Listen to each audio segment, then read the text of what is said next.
What's going on, y'all? You already know this is your boy Mo from Mo's Auto Clinic, where we do the best repairs for very simple prices for you guys. We got a Dodge, the 3.6 here. This car supposedly be traveling to Atlanta, but there's a lot of concerns with this car before it even gets on the road. So, first concern and first customer concern is, as you hear, the engine is ticking.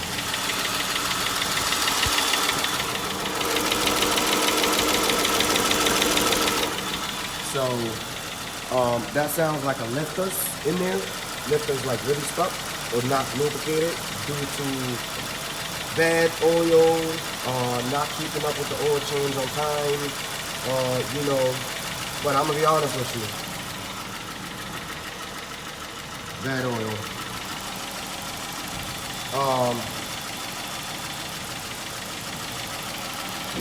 Anyhow, so we checking everything around it, and pretty much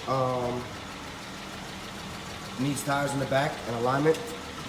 It has some problem with the control arm or sway bar link, but it has a lot of rattle on the side, a lot of rattle. Now her budget is not a lot, so we can't go overboard. But my job here, and I'm glad my head was not under there. Oh, here's a new problem. Shocks not working. So like I said, her budget is not too much, and she just want to get back home to Atlanta. So we can't go overboard. But my main job here, and that's actually what she hired me for, and that's why she brought the car here. Pretty much, we're gonna make this car safe enough to go to Atlanta and drive in Atlanta. So I'm gonna try to do my old school home remedy on this sticking noise and see if I could actually fix the sticking noise without taking the engine apart and doing extra stuff to the engine. That's number one. Number two, we're gonna put the tires on it. We're gonna align it, and we're gonna fix the control arm. So far, the coolant look good. Everything else looks okay so far. But of course, when you start opening up doors, you start seeing things for what they are. So, but so far, that's our plan, and that's what I think maintenance-wise to get this car back to Atlanta is to definitely stop that ticking noise, or at least calm it down, and definitely fix the suspension and make sure that the suspension is solid and is aligned, and make sure that all the tires are good, and that should be good enough to get her back and forth to Atlanta and stuff like that, so she ready to know what to do. She told me she was going to get rid of this car, so, and that's why also we're not going overboard. But yeah, for now she wants to get to Atlanta with this car, and then she takes it from there. So like I said, my job is to get this car to Atlanta. So stay tuned, y'all. Once I'm done with it, I'm gonna show you if that ticking noise stopped, or it didn't, and I'm gonna give you a hint of what I do to kind of get this ticking noise away, or at least calm down than what it is. So stay tuned, guys. So that turned south real quick, and change your plans. So I had a feeling, I just didn't want to jinx the car, but if you know Dodge, like I know Dodge because I worked for Dodge for a long time, and I worked with Dodge around when they first came out with these motors. They have a big oil housing leak, and something told me to go look, and it's there. And when you check the oil,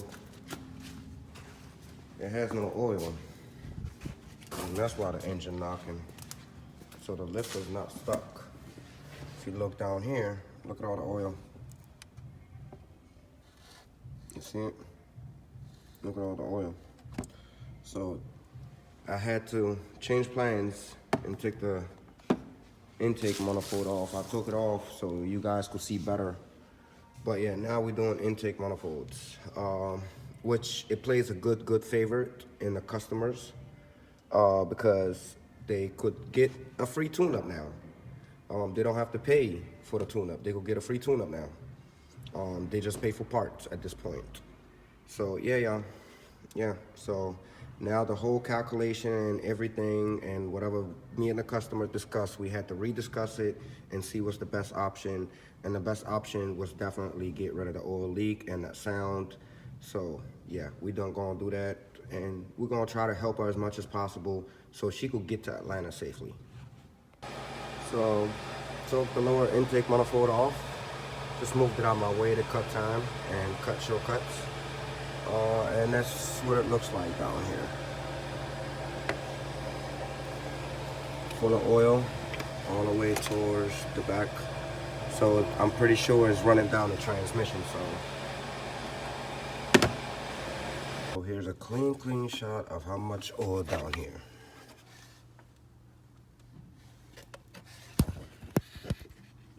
And we wonder why the engine is knocking.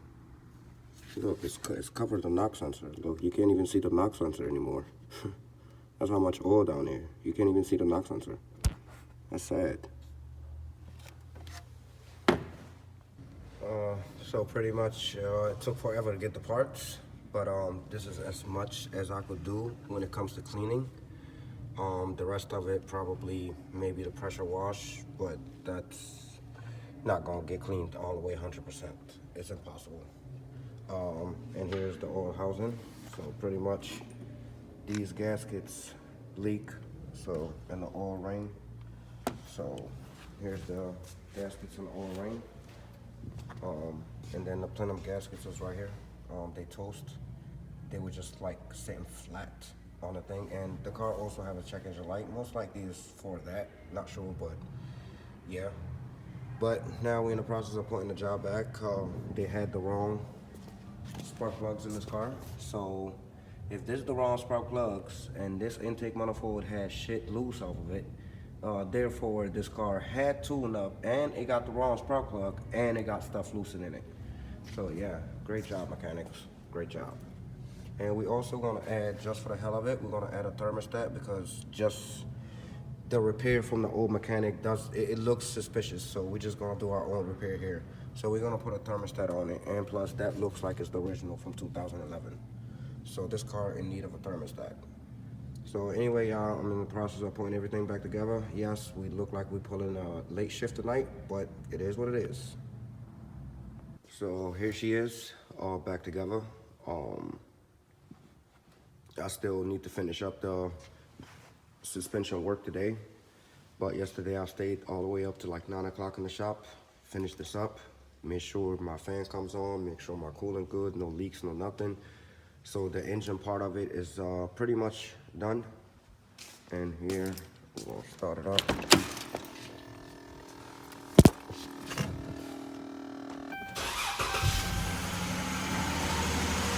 Starts right up.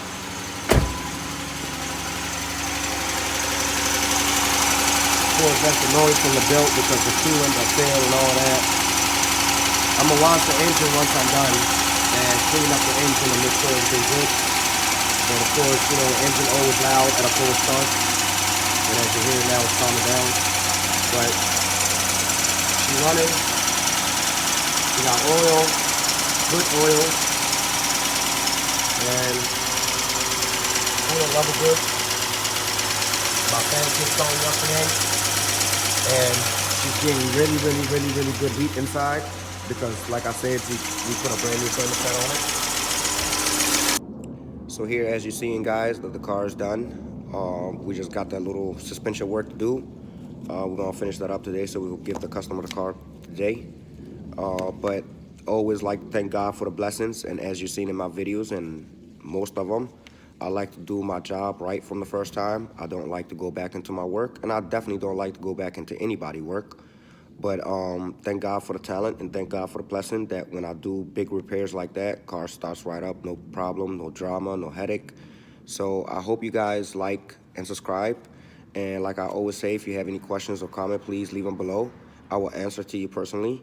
I don't have a team to do that, so I'll do everything by myself here, everything. And I mean literally everything. But anyway, y'all, I love you guys. Can't do it without you. Please like and subscribe the video and share it. You know, it might help somebody else that has an issue like that and getting a runaround from other mechanics or getting a runaround from the dealership. So it will be helpful to share this video and, like and subscribe. Thank you so much, guys. Love you.